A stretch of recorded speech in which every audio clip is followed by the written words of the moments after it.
Tonight, you drift softly into the candlelit hush of a medieval one-room home, where privacy is a rumor, walls are made of whispers, and love somehow still happens. It's late, and the world smells faintly of smoke and bread. You stand in the middle of a one-room house, your entire life contained within 4 timbered walls, every breath and sound shared with the people you call family. The air is warm, dense with wool, hay, and the faint sweetness of boiled onions. It's not exactly romantic, but it's home. A cat stretches across the hearth, its tail twitching in the flicker of firelight.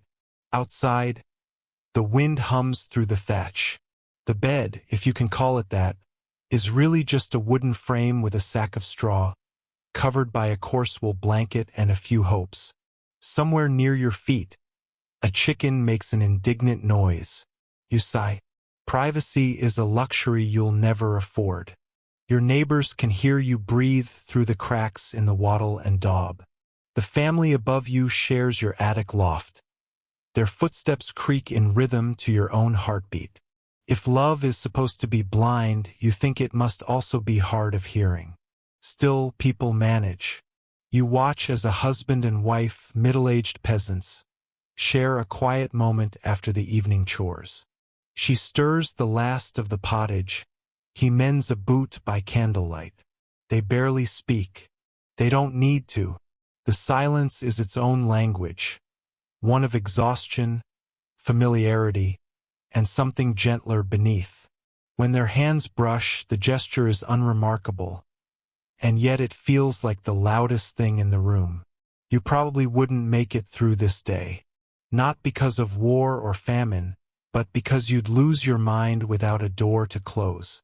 Before we begin, take a deep breath. Like the villagers you're about to meet, you're sharing this space with history, with time, with me. If you enjoy this sleepy wander through medieval domestic life, you can gently tap the like button. It helps other weary souls find their way here. And maybe, before we start, you can tell me, where are you listening from tonight and what time is it there? Now let's ease into tonight's journey. You move closer to the hearth. The fire sputters and sighs, a little tired, a little alive. The flicker of orange light reveals the texture of everything. The rough plaster wall, the frayed edge of a tunic, the gleam of an iron pot. It's the medieval version of ambient lighting, mostly unintentional, but strangely perfect. This house belongs to a family of 5. There's the father, mother, 2 small children, and the grandmother, who has claimed the warmest corner by the stove, where she mutters at the dog for stealing her slippers. The space between the bed and the door serves as both kitchen and workspace. The smell of stew blends with the scent of tanned leather and wet wool. The concept of privacy doesn't exist here. The church preaches modesty, of course, but architecture preaches exposure. Everything happens together, eating, sleeping, talking, sometimes praying, sometimes not praying. The idea of personal space won't appear until centuries later. For now, you share your everything with everyone. That doesn't stop intimacy, it just changes its shape. In this one room, affection hides in small acts. A husband adjusts the shutter so his wife won't feel the draft. She smooths his hair after he nods off. A hand lingers on a shoulder a moment too long. Love is quiet, domestic, habitual, an everyday rebellion against discomfort. Outside, a church bell tolls in the distance. Inside, the night settles deeper. You hear someone humming softly, a lullaby about saints and sheep. The children are asleep on the floor, their small bodies tangled in a blanket. A rat scurries past, ignored. The adults exchange a glance that means more than words could. It's hard to imagine love surviving here. And yet, somehow, it does. Historians still debate whether peasants felt romantic love as we understand it, or if their marriages were purely practical. But when you watch the small rituals of care, the shy glances across a shared bowl of soup. It's hard not to think that love was always there. It just spoke softly. The fire lowers to embers. The mother rises to bank it, her hair loose, her dress smudged with flour. She crosses herself before lying down beside her husband. Their conversation is a whisper, swallowed by the creak of the beams. Above, the grandmother snores. The dog shifts closer to the hearth. If you listen closely, you can almost hear the centuries between them and you disappear. The same longing, the same exhaustion, the same quiet heartbeat of being human. And somewhere between the smoke and the silence, you realize, love doesn't need a room of its own. It only needs two people willing to share one. Major historical fact. In much of medieval Europe, lower-class families lived in single-room houses where cooking, sleeping, and daily work all occurred in the same space. Obscure cultural tidbit. It was common for unmarried travelers to share a bed in inns, not romantically, but simply because there wasn't enough room. This practice, called bundling, sometimes did lead to romance or scandal. Scholarly uncertainty. Historians still debate whether medieval people valued emotional connection in marriage or simply saw it as a social contract, though letters and songs from the era suggest tenderness was far more common than once believed. Morning arrives like a gray sigh through the shutters. The air is damp and heavy. You can smell the dew settling on the thatch above. Someone is already stirring porridge. You hear the scrape of a wooden spoon, the soft murmur of prayer, the crackle of fire being coaxed back to life. You're still in the same one-room home. The same smells, the same clutter, the same crowd. Only the light has changed. Everything feels softer now, touched by pale daylight that seeps through the cracks. The father steps outside to relieve himself. The mother starts dressing the children. They chatter, ask for bread, and trip over the dog. It's chaos, but it's normal. Every inch of this space tells a story of survival. There's an art to living without privacy. People learn to look away when they shouldn't see. They hum to drown out sounds they shouldn't hear. They find humor in the absurdity of being so close, for so long. You watch as the parents share a quiet joke while the children argue. The father hides a grin. The mother rolls her eyes. Affection here isn't shown in kisses. It's in endurance, in knowing someone's every flaw and still handing them your half of the bread. Later, the mother goes outside to fetch water from the communal well. The street is alive with chatter. Neighbors greet each other, share gossip, and complain about the tax collector. Someone mentions that the new couple down the lane were heard last night, and everyone pretends not to smile. You realize intimacy in these tight quarters is both private and public. When the world has no walls, secrecy becomes a shared courtesy. Evenings are different. The fire becomes the center of the universe again. The same patterns repeat: supper, warmth, silence, sleep.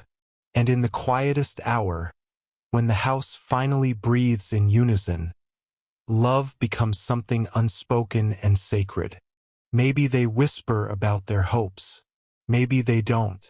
Maybe they simply reach for each other under the same blanket and let the world fade beyond the wooden walls. You lie there, eyes open, feeling the flicker of their closeness. It's not grand. It's not poetic. But it's real. Historians might call this domestic intimacy. You might just call it being human. And as the candle gutters low, you can almost feel time pause, as if even history wants to give them a moment alone. Major historical fact. Peasant families often shared a single bed, with parents, children, and even guests sleeping side by side for warmth. Obscure cultural tidbit. In some regions, newlyweds were put to bed by family and neighbors as a community ritual, often involving prayers and occasional jokes.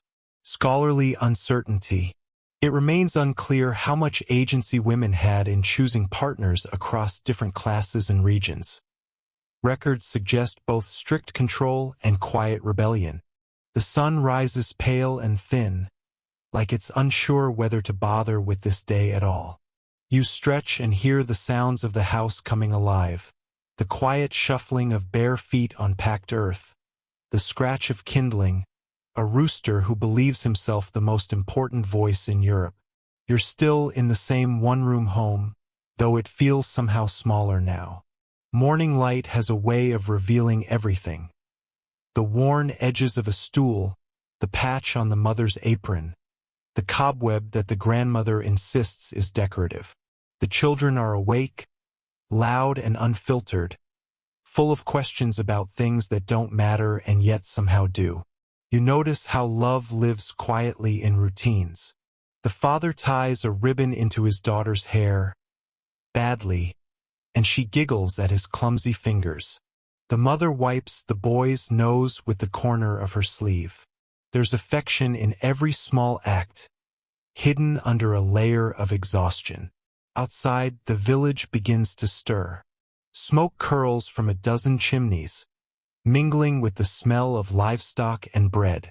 You hear laughter from a neighbor's yard, followed by a baby's cry and someone scolding a goose.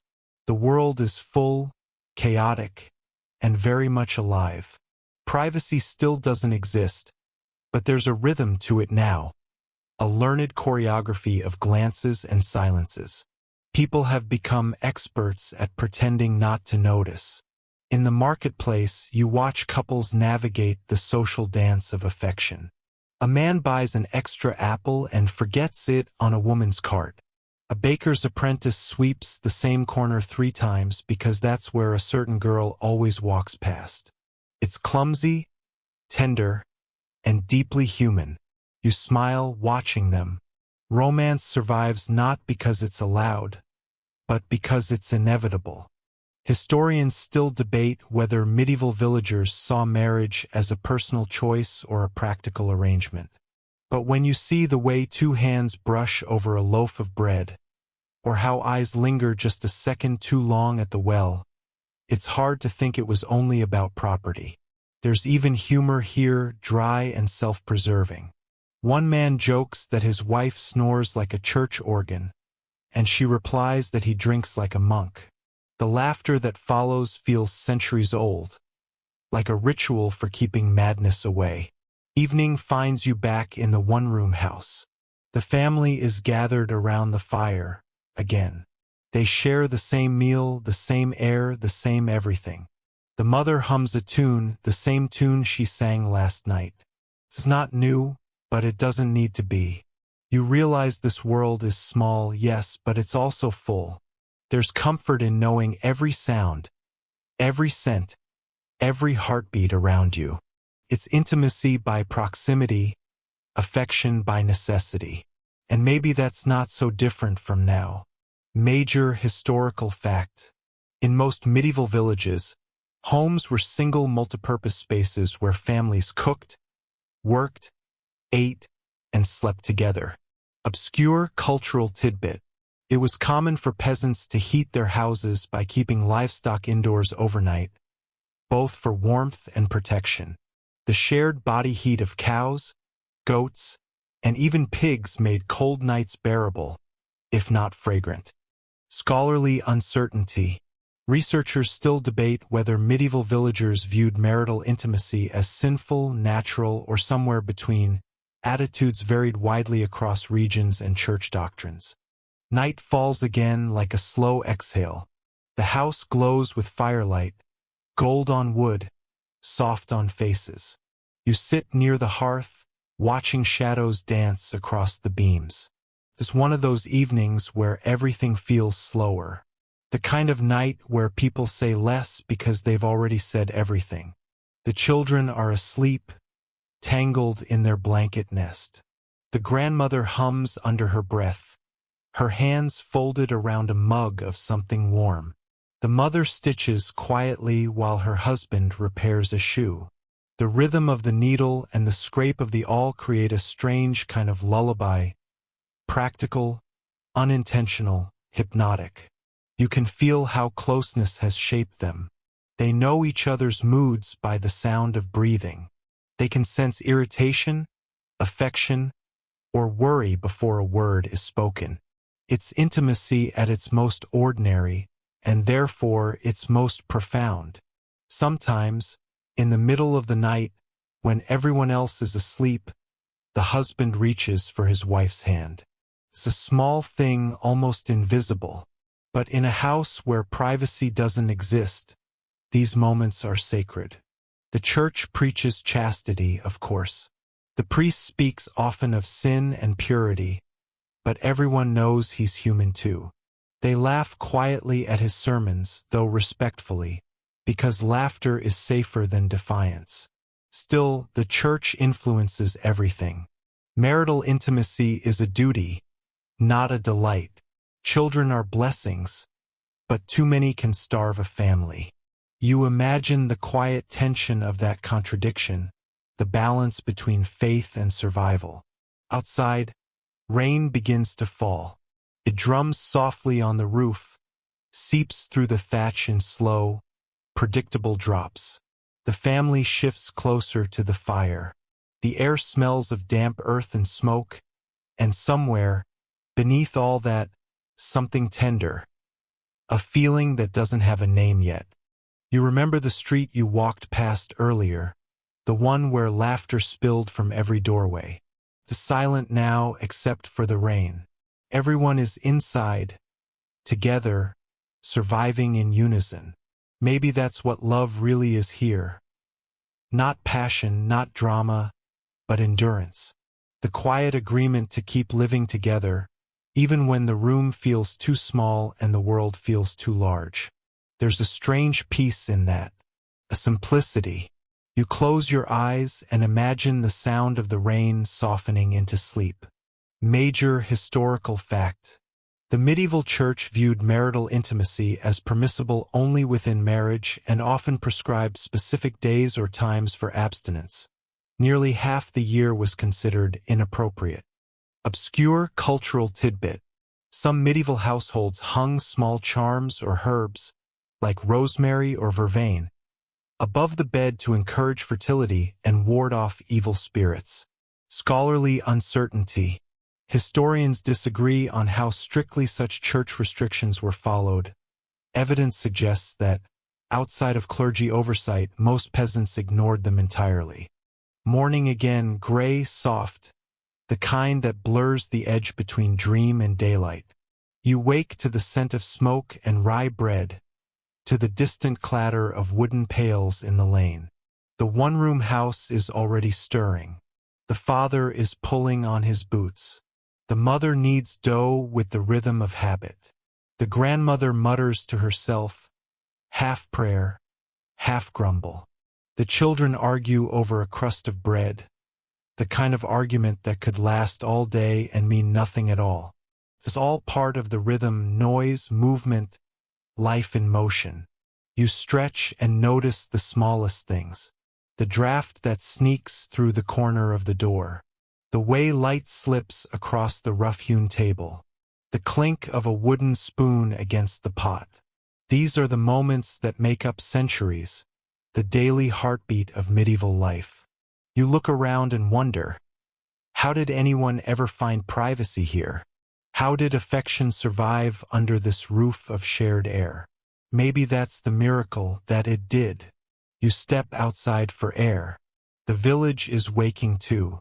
A man passes with a yoke across his shoulders, bucket swinging.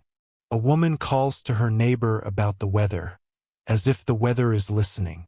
Chickens scatter at your feet. The smell of manure mixes with the sweetness of wet earth. You walk past a row of cottages, each as small as the next. From one, you hear laughter, the kind that doesn't belong to children. A moment later, the door opens, and two faces appear, flushed with embarrassment and amusement. Privacy might not exist, but modesty does. You look away, politely pretending you saw nothing. Everyone pretends. It's part of survival. You return to your host family's home. The mother has finished baking. She hands you a small piece of bread, warm and heavy. Tastes faintly of smoke and salt. "You must eat," she says softly, "before the day eats you." There's humor in her words, but truth too. As the day unfolds, you notice how physical closeness has become emotional currency. People bump shoulders, brush hands, share tools, share everything. When there's no space, touch becomes language. At the well, two young people flirt with the subtlety of a hammer, laughing too loudly, trading water buckets unnecessarily. It's obvious to everyone, but no one interrupts. Even in a world without walls, people still deserve their secrets. Back in the house, the mother hums a lullaby as she folds laundry. The husband glances up and smiles, just barely. It's not a grand gesture, not the stuff of legends, but it's something better: recognition. You begin to understand that love here is an act of patience. It's a long conversation spoken without words, stretched over years and shared chores. Outside, the bell at the church tolls noon. The air smells of rain again. You sit near the fire, watching the mother stir soup, and you think, maybe love doesn't grow in privacy, but in proximity. Maybe it's the quiet endurance of being seen every day, even when there's nowhere to hide. Major historical fact: by the 13th century, most peasant homes in Europe were single-room hall houses, with a central hearth and no interior walls.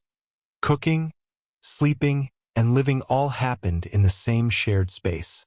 Obscure cultural tidbit: some medieval couples slept with a wooden love board or plank between them during church-declared abstinence periods, a symbolic barrier between duty and desire. Scholarly uncertainty: historians still debate how strictly these customs were followed.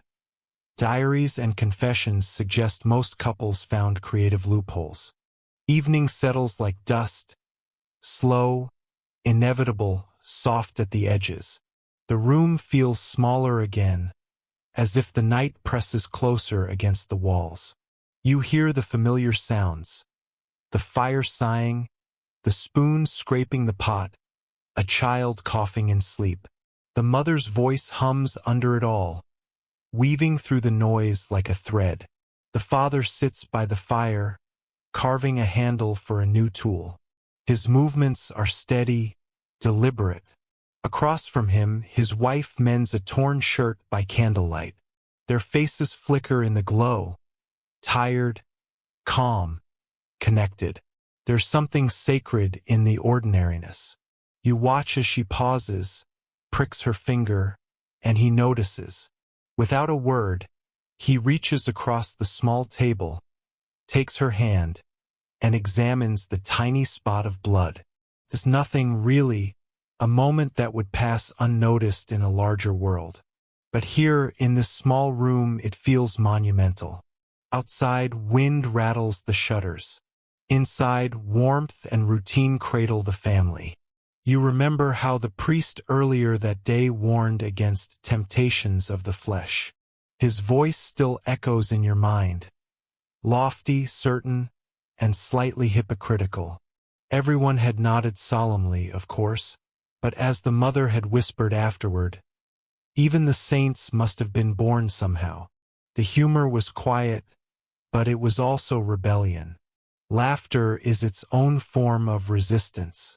Later that night, after the children are asleep and the grandmother's snores fill the corner, the couple shares a few hushed words, fragments of the day, worries about the weather, the cost of salt, and then silence. In that silence, they reach for each other under the same blanket. The fire burns low, shadows flicker across the rafters, and time seems to slow down until the moment feels infinite. It's not about passion, not here, not in this house. It's about warmth, the kind that keeps you alive. You think about modern love, the kind with rooms, doors, privacy, choices. Then you look back at this one small space where everything happens in public, and yet something deeply private still blooms. It's not less romantic, it's simply quieter. In the half-light, you see the father's hand rest on his wife's shoulder. Her eyes close, the fire fades, the room breathes. Somewhere far off a dog barks at the moon. The world continues.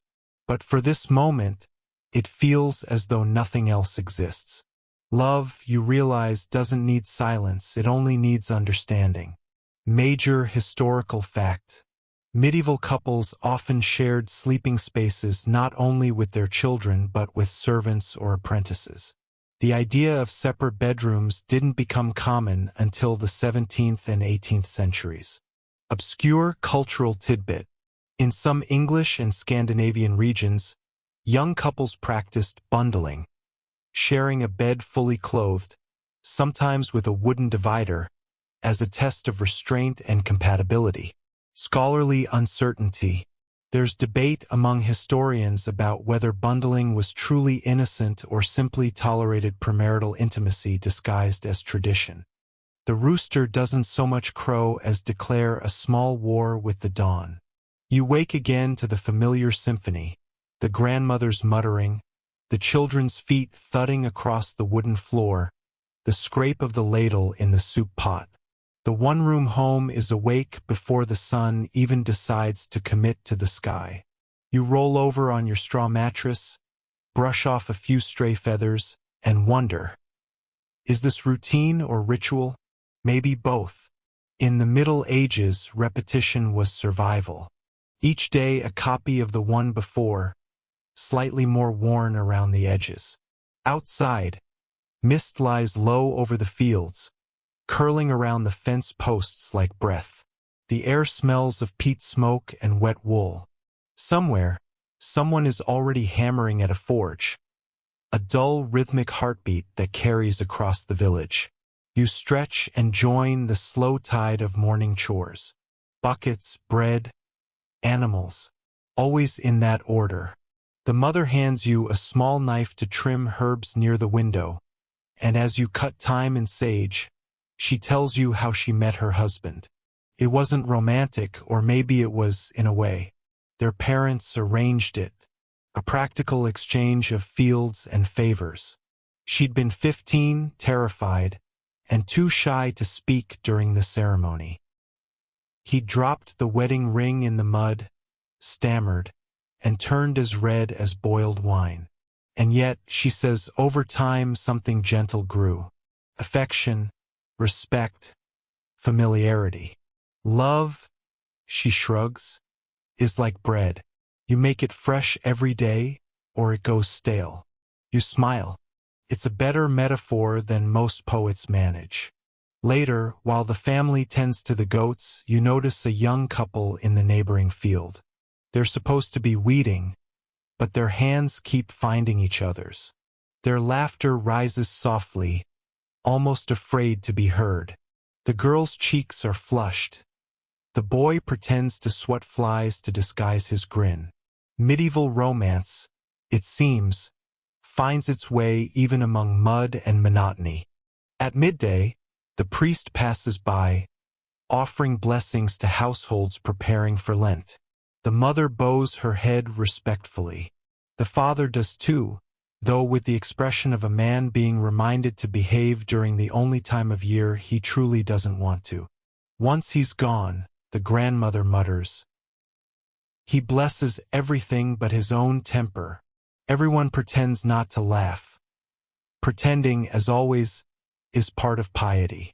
That night, when candles are snuffed, you lie awake, listening to the quiet murmur of whispered conversation. The couple trades memories, small jokes, worries. It's not grand passion, but it's intimacy, the slow kind, the kind that doesn't fade when the fire burns low. You drift off thinking, in a one-room home, love isn't found in privacy. It's found in pauses, the moments between everything else. Major historical fact. By the 14th century, Around 85 to 90% of Europe's population lived in rural households of 1 or 2 rooms. Most families shared not only beds but even blankets made from rough homespun wool. Obscure cultural tidbit. It was common for villagers to gossip about couples who slept too quiet. As silence was suspicious, it suggested either trouble or too much peace, both of which were seen as unnatural. Scholarly uncertainty. Records from rural courts mention night offenses, but historians still debate what exactly constituted them. Anything from premarital intimacy to excessive laughter after curfew. The next evening arrives wrapped in fog. The air feels thick enough to hold. You step outside after supper. Smoke rises from every chimney in the lane, twisting upward into the gray sky. Somewhere, a fiddle plays a slow tune. Not quite in tune, but enough to make the dogs stop barking. The village looks softer at night, more forgiving. Even the crooked fences seem intentional. You can hear laughter spilling faintly from a nearby cottage, where neighbors gather for ale and gossip. You return inside to find the family preparing for bed. The grandmother has already claimed the warmest corner, muttering about her joints. The children curl against one another like kittens. The mother folds the last bit of cloth, sets it aside, and sighs the kind of sigh that sounds like it's been waiting all day. The father yawns. "A long day," he says, though every day is long. He glances toward the fire, then at her. It's a small look, but it carries weight. In a house this small, words are unnecessary, perhaps even dangerous. Every glance is a language. You watch them move, quiet, practiced, familiar. They navigate around each other like 2 constellations orbiting the same star. Tonight, the candle burns lower than usual. The room smells of smoke, bread, and the faint sweetness of crushed hay. There's tenderness even in exhaustion. You find yourself wondering how many centuries passed like this. Couples lying close in rooms too small to breathe, building quiet universes no one else would ever see. Historians like to write about kings and conquests, but maybe the true miracle of survival was here, between 2 people sharing 1 bed and 1,000 worries. The mother hums a tune, not quite a lullaby, not quite a prayer. It's one she hums when she's too tired to talk. The father joins her softly, off-key, but she doesn't stop him. The children are asleep. The grandmother snores again. The candle finally dies. In the darkness, you hear only breathing, steady, slow, synchronized. And maybe that's what intimacy truly is. Not grand gestures or secret places, but 2 lives learning the same rhythm. Major historical fact. Most peasants' sleeping arrangements were communal. Families often slept in 1 large bed or straw pile. The concept of the marriage bed as a sacred private space came much later, during the Renaissance. Obscure cultural tidbit. Some medieval homes used curtains around the bed, not for privacy from each other, but to keep out drafts. These curtains later evolved into symbols of wealth and intimacy in noble households. Scholarly uncertainty.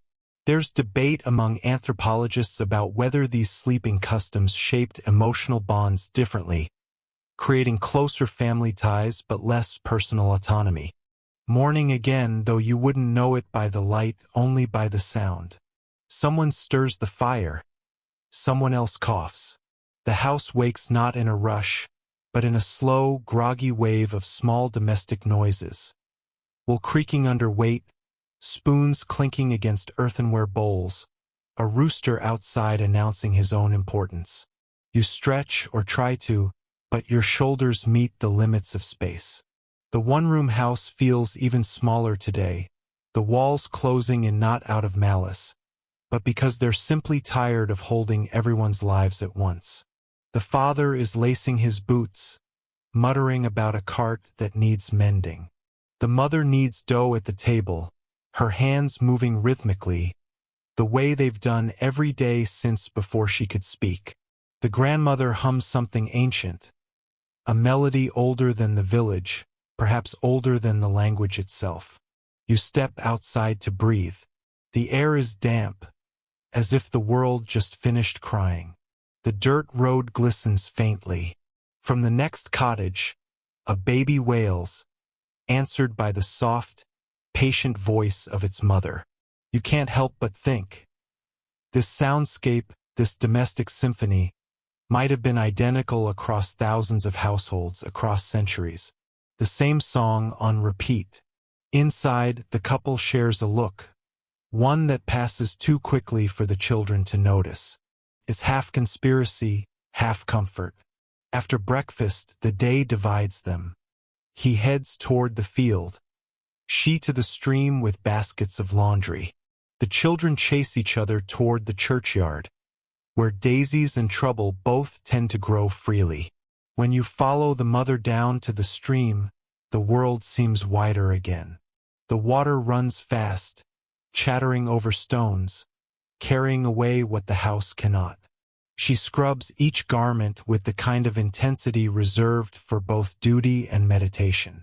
Around her, other women work too, neighbors, cousins, friends.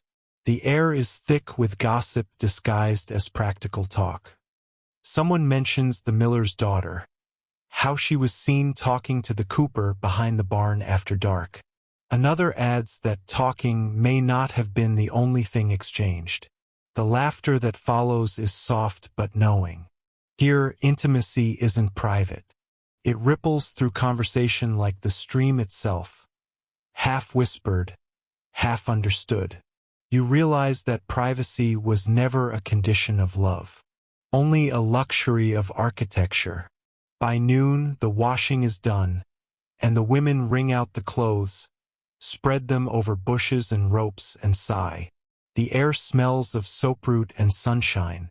The mother leans on her basket, staring for a moment at the distance where smoke rises from her own chimney. You can almost hear her thoughts, not words, but shapes. The weight of routine, the comfort of it too. When she returns home that evening, the husband is already there. He looks tired, she looks damp, and the children are sticky with something unidentifiable. Life apparently has gone on. The house fills with chatter, bread, and the crackle of fire. And when the night deepens once more, the pattern repeats. The quiet gestures, the warmth shared, the small mercy of touch in a cold world. You drift off wondering. Perhaps the miracle wasn't surviving the Middle Ages. Perhaps it was finding tenderness in them. Major historical fact. In most medieval European villages, the average peasant home measured around 20 square meters, often housing up to 6 or 7 people. Families spent most of their lives within sight and earshot of one another. Obscure cultural tidbit. Some families train children to sleep through noise by softly singing hush rounds, overlapping lullabies that disguise the sound of adult murmurs at night. Scholarly uncertainty. Some historians suggest these lullabies doubled as coded communication. Small messages passed between couples after dark, but evidence is anecdotal at best.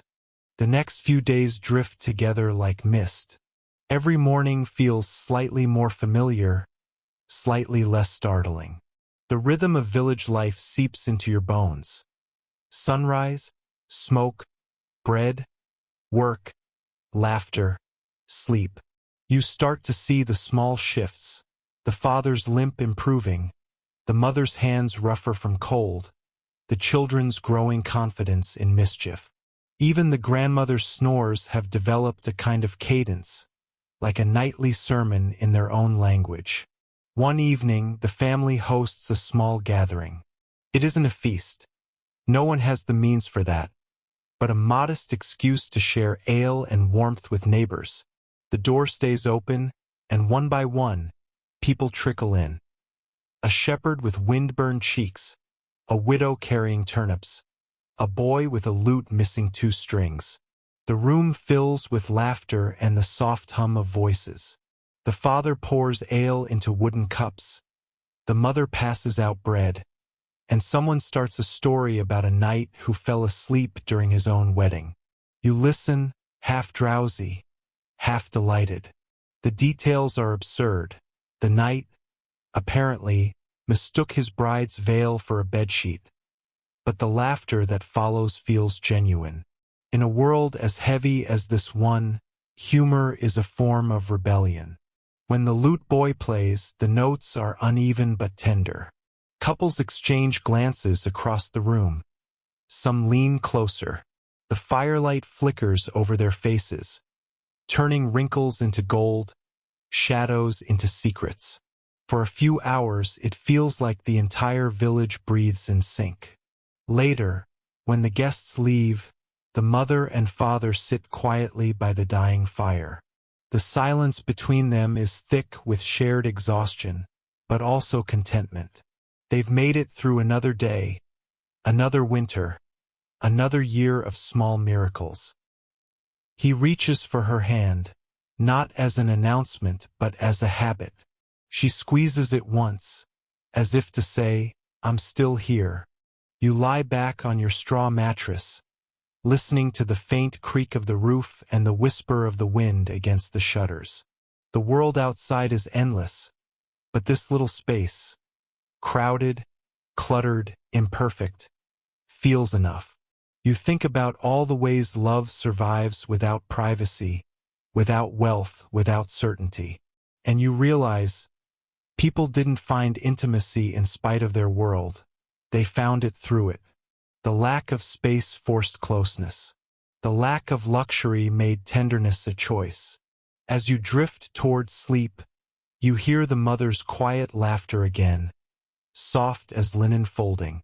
The father murmurs something inaudible, a small domestic eternity. You smile in the dark.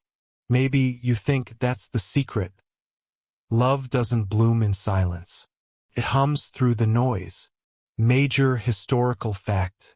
Ale gatherings or aloeves nights were common social events in medieval villages. These informal evenings often took place in homes and doubled as spaces for storytelling, music, and subtle courtship. Obscure cultural tidbit. Many households kept a small story token, an object like a carved spoon or pebble, passed to the next person who had to tell a tale. Losing it before finishing was considered bad luck. Scholarly uncertainty. It's unclear whether such traditions were widespread or localized to specific regions. Records are fragmentary, often buried in local tax rolls or church complaints. The wind changes. It comes now from the north, carrying the scent of something distant. Snow, perhaps, or the idea of it. The thatched roof sighs under the weight of chill, and every sound in the one-room house sharpens. The hiss of the fire, the rustle of straw, the murmur of breath beneath blankets. You open your eyes to a pale light seeping through the shutter cracks. It's not quite morning, not quite night. That in-between hour when even the crows hesitate to caw. The father is already awake, patching a torn sleeve. His movements are steady, unhurried. The mother turns over beside the children, her hand absently searching for warmth. The grandmother mumbles in her sleep, something about bread, or ghosts, or both. You feel the closeness of them all, the pulse of bodies in the cold air, the rhythm of a family surviving by sheer routine. There's no privacy here, but there is something gentler, a constant, quiet awareness of one another. When the mother rises, she wraps herself in wool, her breath fogging faintly as she stirs the fire. The embers blink awake, orange and patient. Soon, the smell of porridge fills the air, humble but comforting. The father sits beside her, rubbing his hands. "Cold," he says, and she nods. That's all the conversation they need. Their silence isn't empty. It's practiced. Later, as you step outside, the frost crunches underfoot. The fields are glazed in silver. The world looks like a painting that forgot its colors. The villagers are already moving, bent figures against the gray. Someone leads an ox. Someone carries wood. Someone swears softly at the sky. You almost laugh. Civilization, it seems, has always begun with cursing the weather. Back inside, the mother mends torn clothes while the children chase each other around the hearth. The father hums an old tune, the same one he always does when the day stretches too long. The melody wavers, but it fills the room like a promise. Evening comes early, as it always does in winter. Candles burn shorter, shadows longer. The family huddles closer. There's a certain peace in these cramped hours. The way the world outside disappears completely, leaving only the small universe within four wooden walls. You watch the parents share a bowl of broth. They trade glances like secret letters. They don't need to speak. They've said everything already, every day for years. And when the children finally fall asleep, the parents sit together in the half-dark, hands brushing, the fire low and steady. You hear him whisper something. You don't catch the words, only the tone. A small, tender defiance against the cold. Major historical fact. Medieval homes often used central hearths without chimneys. Smoke escaped through the thatch, coating the roof with soot and making it surprisingly weatherproof. Obscure cultural tidbit. During especially cold nights, families would place heated stones wrapped in cloth at the foot of the bed. A simple comfort later romanticized as bed warmers by nobles. Scholarly uncertainty. Archaeologists still debate whether some hearth designs in rural homes were intentional for ventilation or simply accidental. An art of survival discovered through smoke and guesswork. Spring arrives, not with trumpets but with mud. The thaw begins quietly. Frost surrendering, puddles widening, birds returning to argue in the trees. The air smells of wet soil and hope. You can almost hear the earth yawning awake. The one-room home breathes easier too. The door stays open longer. The fire burns lower. Children dart in and out like sparrows, tracking mud across the floor, which the mother pretends not to see. The father repairs fences, hums louder. The grandmother sits by the doorway, soaking sunlight like an old cat, her eyes half closed, her face mapped with satisfaction and memory. There's a lightness in everything, even in how the couple moves. They talk more, laugh more. It's strange how warmth can make space feel bigger, even when the walls haven't changed. On market day, the family travels together to the village square. It's a rare outing, one part necessity, one part festival.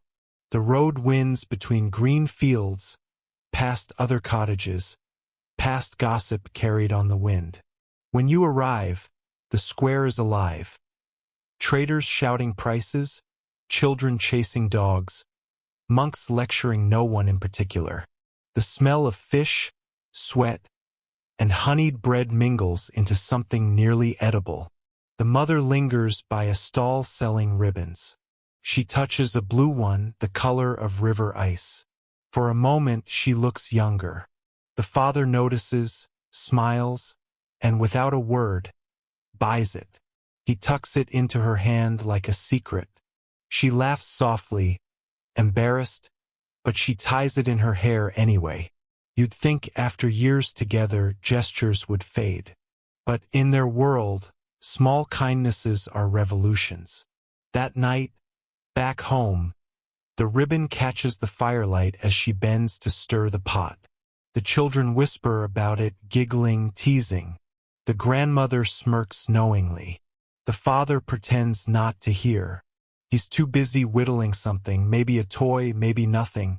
The knife glides over wood like thought.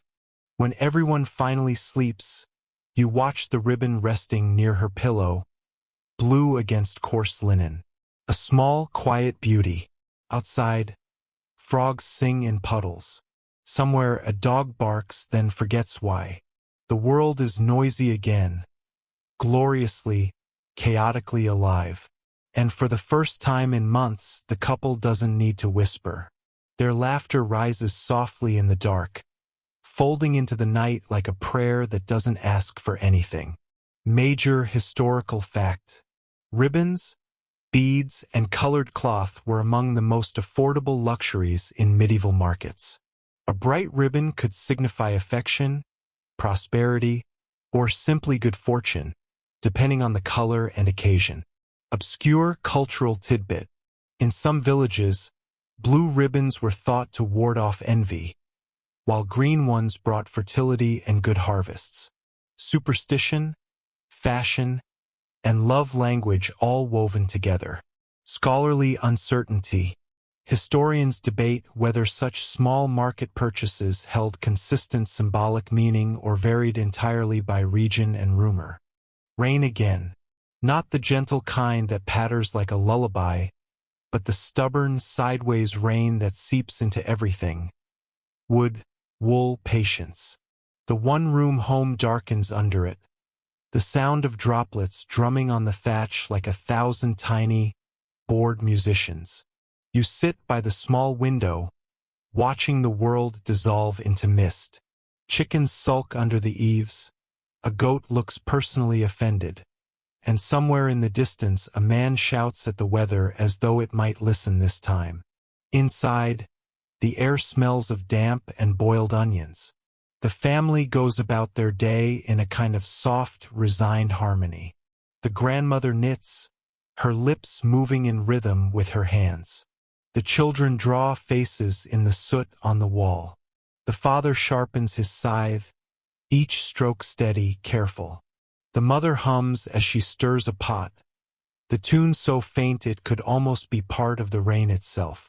It's funny how such close quarters can become a rhythm rather than a cage. You'd think people would go mad sharing one room, one fire, one air supply, and yet they don't. Or if they do it gracefully. When the rain grows louder, conversation rises to meet it. The father tells the story of a man who tried to outrun a storm and ended up circling back home soaked and confused. The children laugh so hard they fall over each other. Even the grandmother smiles, which is rarer than sunshine in February. In a pause between laughter, the mother looks toward her husband, eyes soft. There's a warmth there, a quiet gratitude.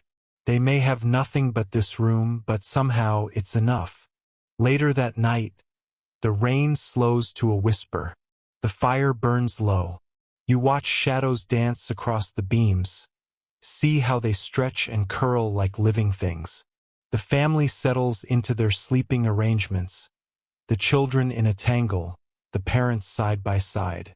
You listen to the rhythmic sound of their breathing, the occasional creak of the roof, the faraway murmur of the storm fading into distance.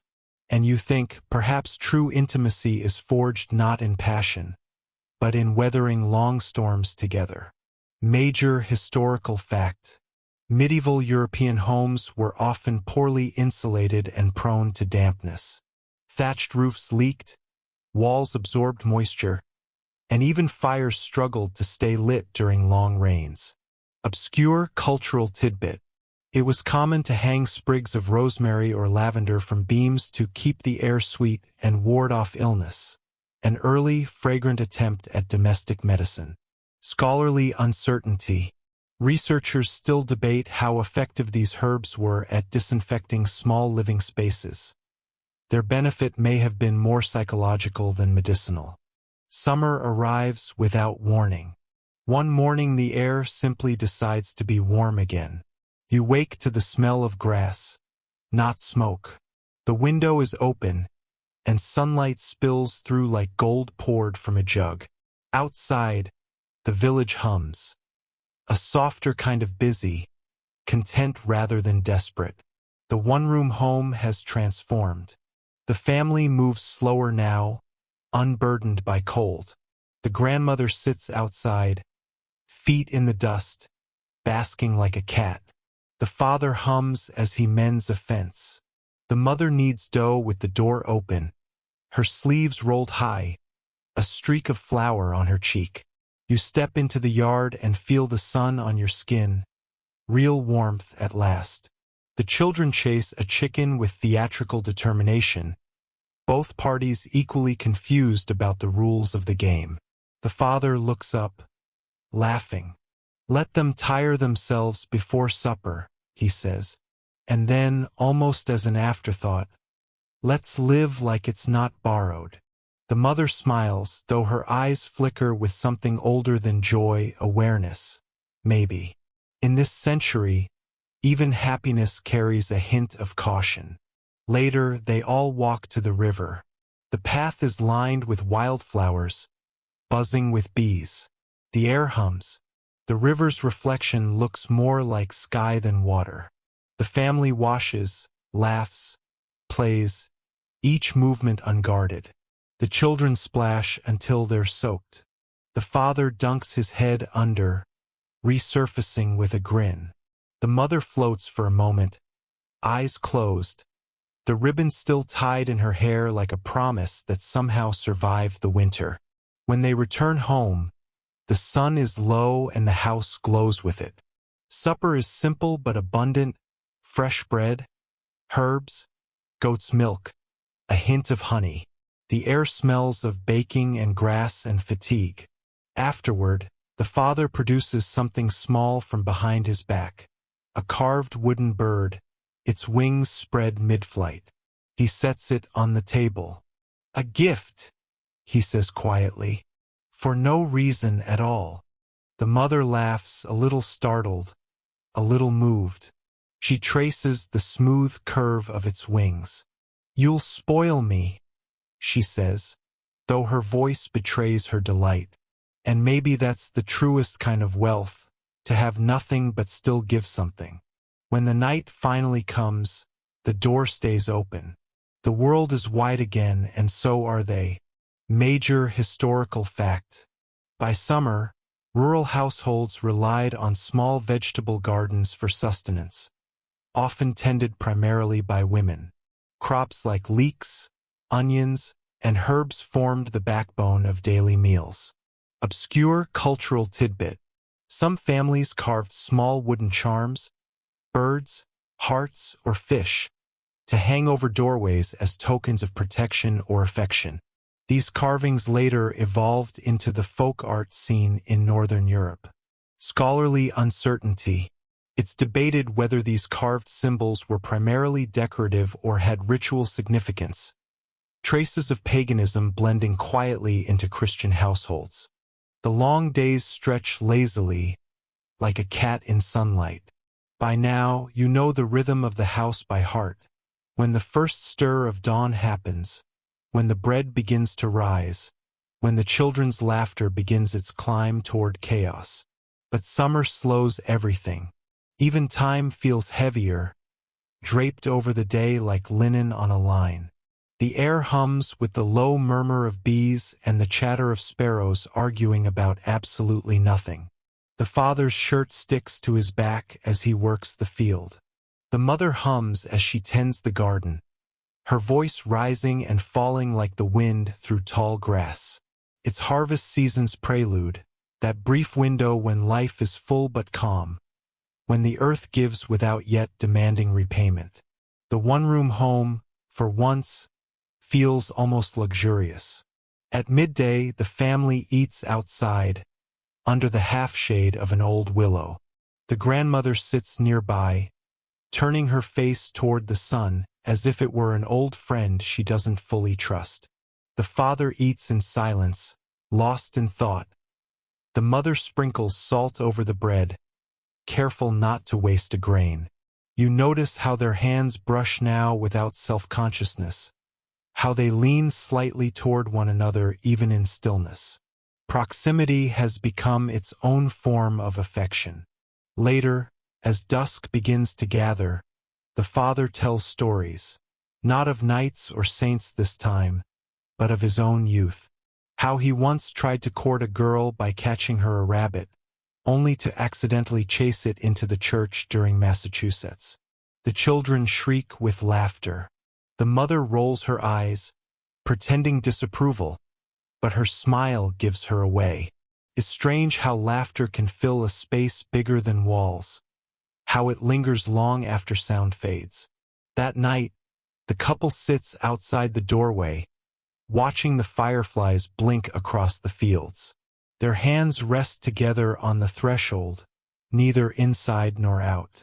You can feel the quiet between them, not the uneasy kind, but the settled sort that takes years to earn. The stars overhead shimmer faintly, the same ones that watched over every crowded cottage for centuries. And beneath them, two people in a one-room home manage something most kingdoms never could: peace. Major historical fact. In medieval Europe, summer evenings often doubled as social hours. After long workdays, families and neighbors sat outdoors to eat, talk, and enjoy the cooler air. A custom that blurred the line between labor and leisure. Obscure cultural tidbit. Many villagers believed that sitting on a threshold at twilight could bring good fortune. A symbolic gesture of balance between the safety of home and the mystery of the world beyond. Scholarly uncertainty. Historians are uncertain whether this threshold custom had religious roots or was simply a practical tradition that evolved into superstition. Autumn arrives not with a chill, but with color. The trees seem to blush under the weight of their own beauty, gold, rust, crimson, as though the whole countryside is quietly setting itself on fire. The one-room home smells different now. Apples, smoke, and the faint sharpness of drying herbs hanging from the rafters. It's harvest time, and everyone works harder than they sleep. The father rises before the sun, his hands blistered but steady. The mother gathers vegetables until her basket sags. The children help, or at least attempt to, pausing often to snack on what they're supposed to collect. The air is filled with movement and purpose. Even the grandmother seems busier, scolding the hens and muttering about weather that can't be trusted. In the evenings, they all gather around the hearth. The fire is fuller now, the flames taller, the shadows dancing like gossiping neighbors. The house feels smaller again, not from crowding but from abundance. The father counts what they've stored. The mother kneads bread for winter. The grandmother dozes upright, pretending not to. The rhythm of survival hums softly beneath it all. And yet, amid the bustle, there are quiet moments. A glance exchanged while passing the salt. A smile shared across the room as a child falls asleep mid-sentence. A hand brushed against another, not by accident. You begin to understand that love, in a one-room home, isn't an event. It's a constant adjustment, like moving closer to the fire when the wind shifts. One evening, as the rain taps softly outside, the father tells the children a story about Saint Martin, who cut his cloak in half to share with a beggar. When the tale ends, the mother mends an old shirt in silence, her needle flashing in the firelight. The father watches her.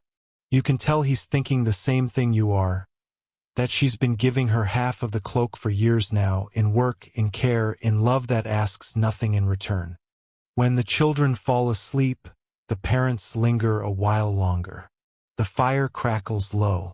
The grandmother snores. The father whispers something about the next planting season. The mother nods. It's their version of dreaming together. Outside, the leaves rustle like applause. Major historical fact. The harvest season was the busiest period in medieval rural life. Successful storage of grain and vegetables determined survival through winter. Families often worked communally, helping neighbors to ensure no household starved. Obscure cultural tidbit. In some regions, villagers buried the last sheaf of grain in the field as an offering to the spirit of the harvest, a ritual that lingered even after Christianization.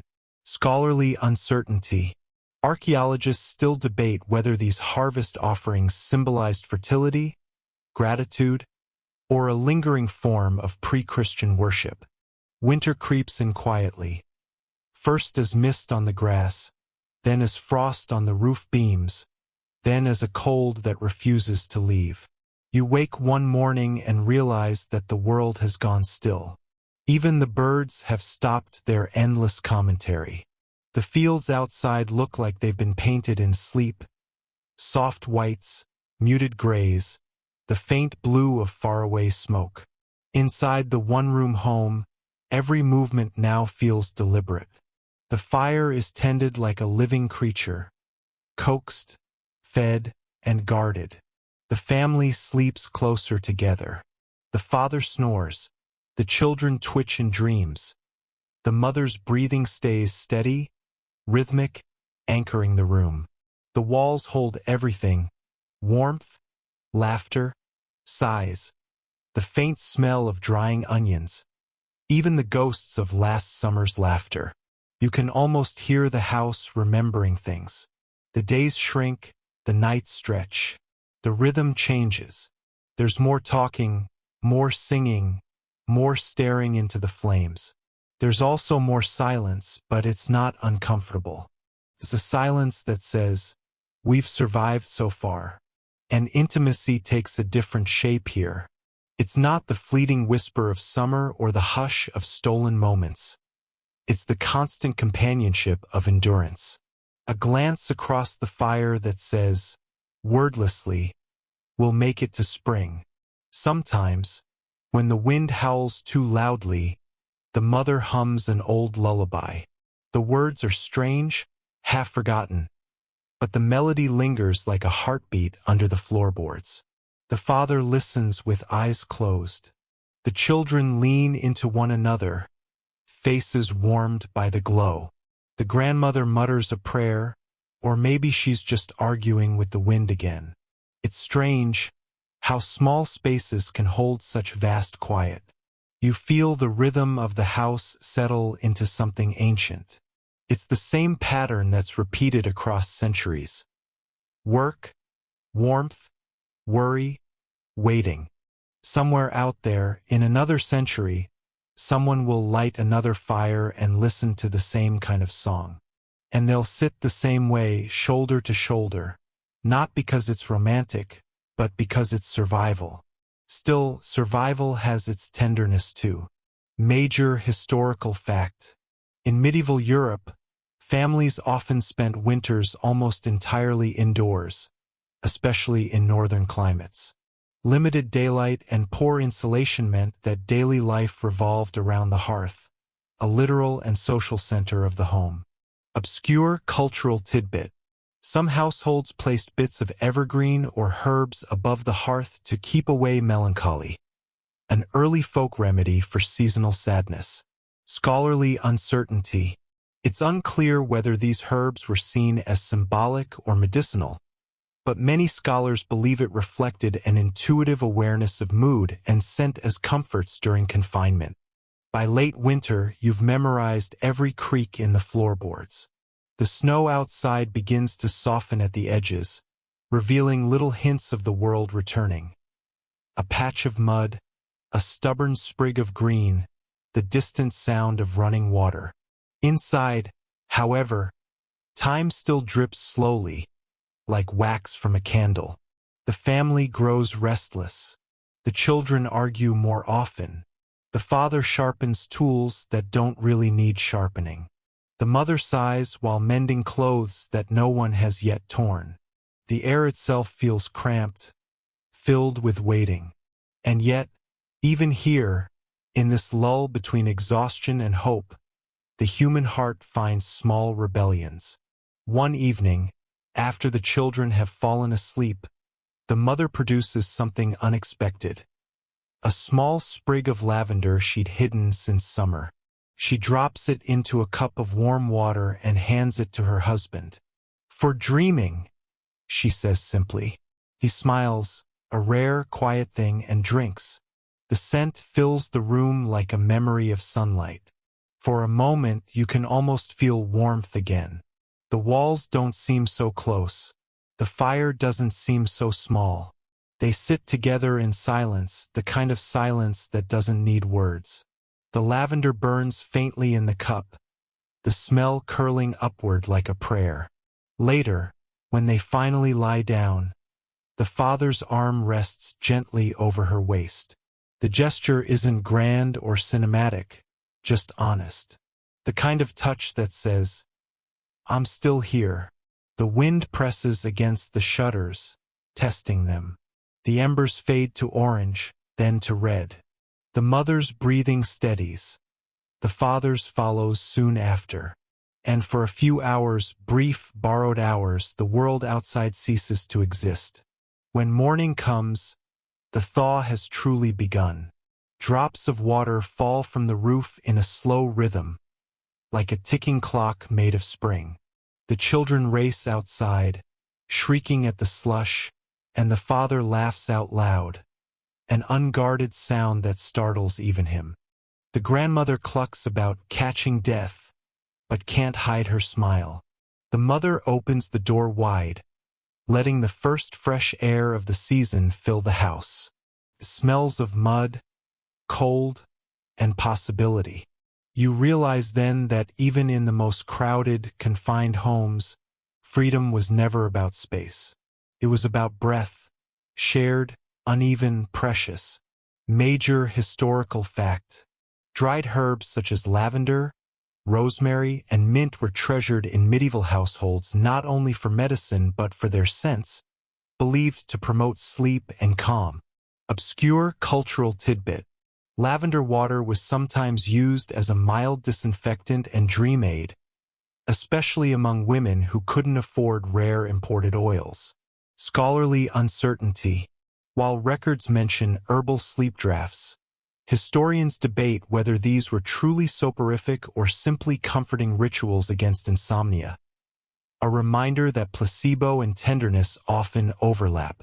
Spring doesn't arrive all at once, it tiptoes. First, the drip of water, then the groan of thawing soil, then all at once, a flurry of sound and color that makes you realize how silent the world had been.